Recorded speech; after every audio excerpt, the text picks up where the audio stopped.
Good morning, team. Today we will discuss about a very senior level questions which is related to how to integrate TPRM in enterprise risk management. Or this question may be asked how TPRM is fits in enterprise risk management policies. What are the common key controls in enterprise risk management and TPRM? Or while preparing the ERM policies, right? What are the what are how you think in a strategic way that all complete TPRM would be a part in your ERM policies. So uh, we will discuss today about the details of these particular questions, and this question is a very senior level questions, approximately 10 and above. So let's start with the ERM part. ERM is actually a big picture from the organization perspective. It is a umbrella framework, we can say. I'm just write down here ERM. It's an umbrella framework, right? Which consists a complete organizational risk. What are the organizational risks? The organizational risk may be strategic, right? Maybe compliance level, maybe information technologies, right? Maybe finance and all. Just an example. The spelling may wrong, so don't ignore the accuracy of spelling. But still, I'm trying to cover it up. Financial, NANCIL, financial. Okay, so these are the financial risk. So if we talk about the ERM policies, it is umbrella, umbrella, umbrella framework which covers a strategy, compliance, IT, financial risk, operational risk, anything, any risk. Okay, if you can see, but the question is a bit different from my ask till time. But the question is asking that how TPRM is fits into the ERM policies. Means while you are preparing the ERM policies, how we ensure that TPRM components would be a part of ERM. One more thing, don't be confused between ERM. What is ERM? Just blindly believe ERM is another name of ISO 27001. Okay, this is not exactly, this may differ from organization to organization, because if your organization belongs to medical, you know it may possible that all ISO controls would not be a part of medical organization. But if we talk about from the banking sectors, from the automobile sector, from the IT sectors, right, then complete ISO 27001. So ERM, don't be confused, right? Don't take much stress. Okay, what is ERM? What was that? What he's saying? No, ERM is another name of ISO 27001. Just to make the concept easy. Okay, so in place of ERM, you can assume that I am saying ISO 01 just for easiness. So but my ask is a bit different. My ask is, right, while preparing the ERM policies, means ISO policies, how we ensure that TPRM would be a part of that policies. So TPRM is a key component of ERM. Key component means it is a compulsory part, because every organization have certain external risk in maybe in form of vendors, in form of partners, in form of just contractors and all. So TPRM is a key component of ERM which focused specifically on the risk that originated from external vendors, external suppliers, external cloud services providers. Okay, so TPRM, if I can write here, TPRM feeds data into ERM as a part of operational and informational security risk category.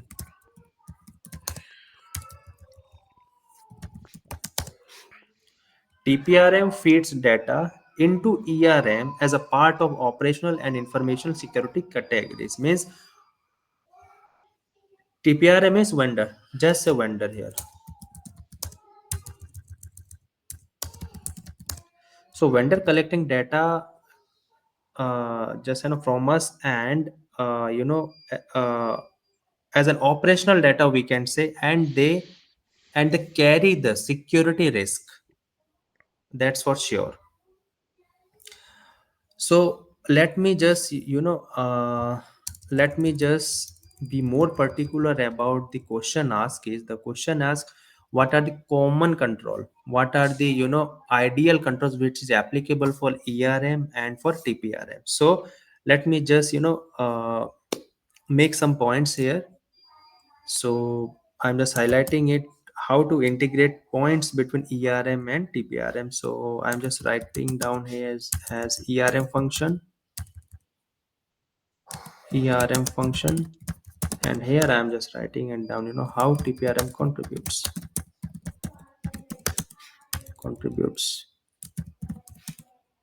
Okay. So the number one, which is a common control for ERM and TPRM, is a risk identification. I'm just writing in the form.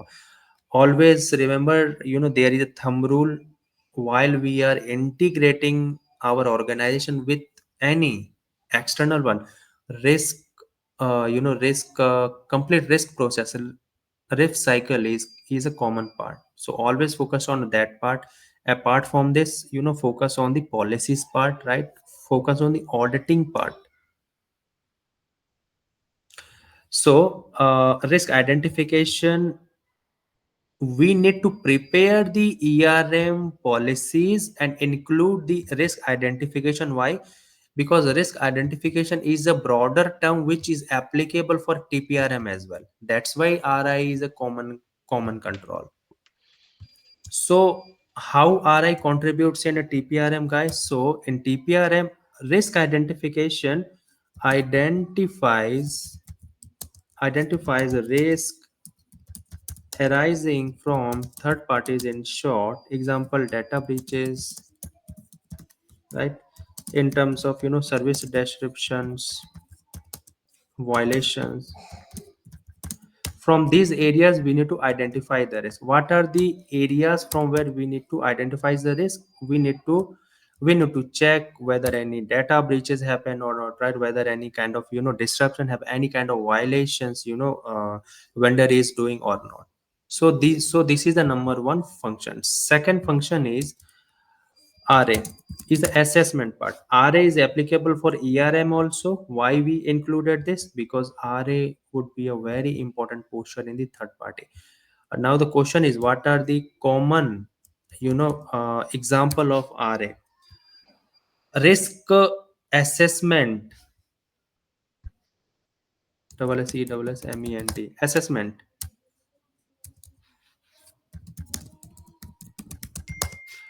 How to identify the assessment, right? I mean, how to examine, how to validating, by conducting the due diligence and ongoing monitoring of vendors.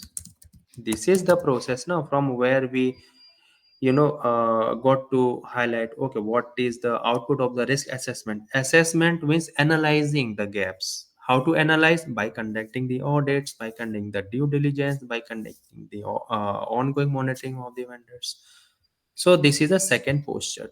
Third is very important, risk mitigation part. Identification is same, but we need to mitigate. No? So risk mitigations part. What are the ways, we can implement the controls? Okay, we need to implement the controls, to minimize, to just increase the productivity,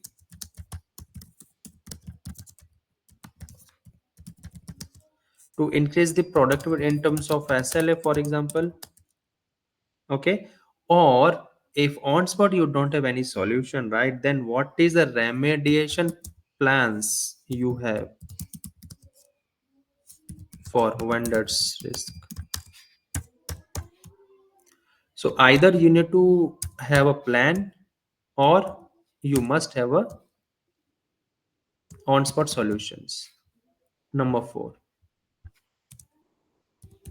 Okay, number four would be, after risk mitigation, reporting part. Okay, report and reporting part.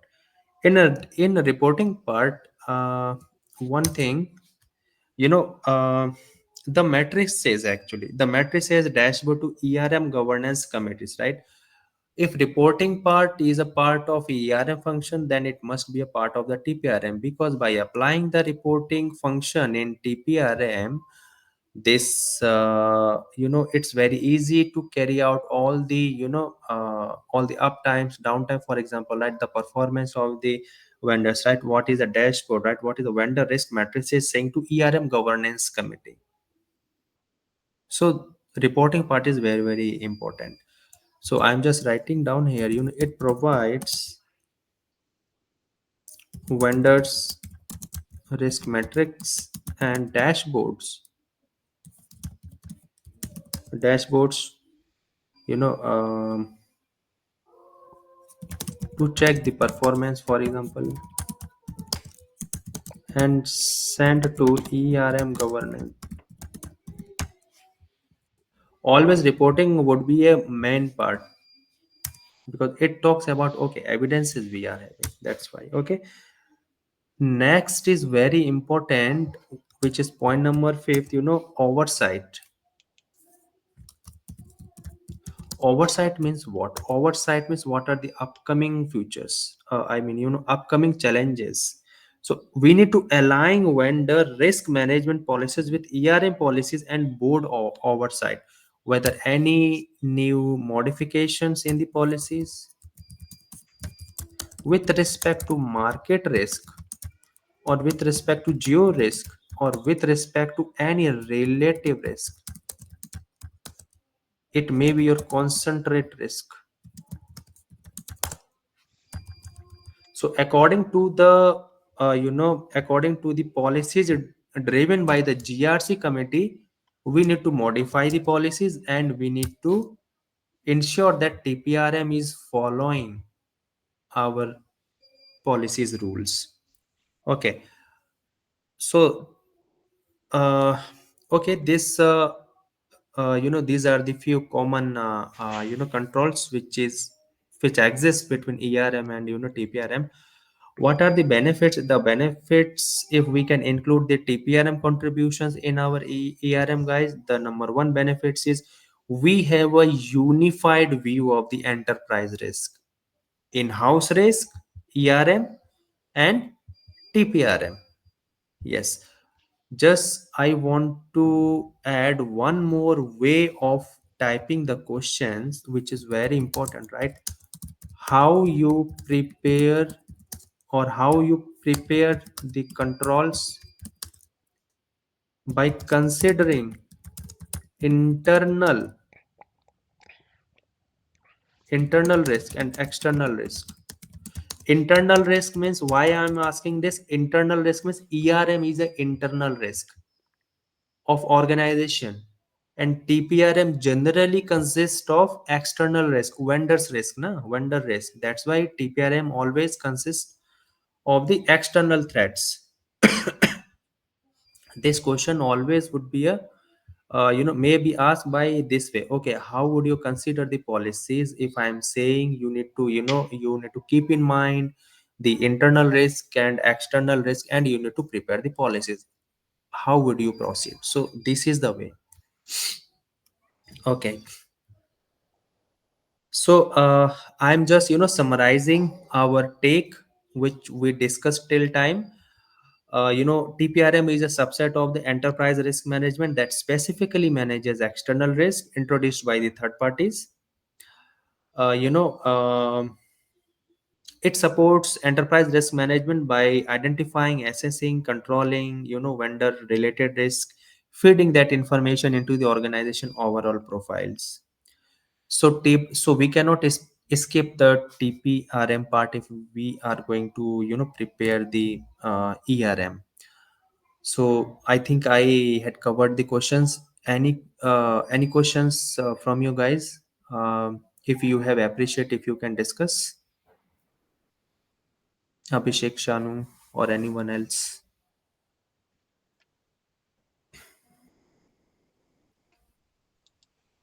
I'm okay. I'm good. Thank you.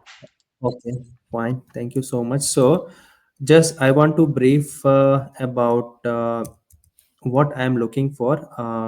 This is a completely GRC training channel,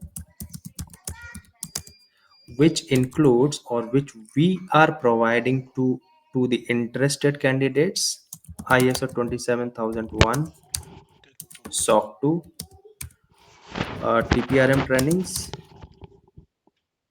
Apart from this, we are also focused on the GDPR, PCI DSS. You can email me on Rajbir Singh AUG at gmail.com regarding your requirements, or also you can put up your comments. I will pick up about your requirements, and I mean definitely work on your the queries which you are going to put up on the comment sections. So apart from this, guys, if you are looking for the interview preparations, we are also discuss about the interview tricks. If you, for example, don't know the exact answers, then how to tackle, right, how to make the interviewers comfortable with your half knowing answers, or how to build up I mean friendly environment and all. And we generally discuss about the job descriptions. If you receive, you can also discuss that one on one. So these are the facilities. You can email me on Rajbir Singh AUG at the rate of gmail.com. It's really nice talking to you guys. Thank you so much. Have a nice day.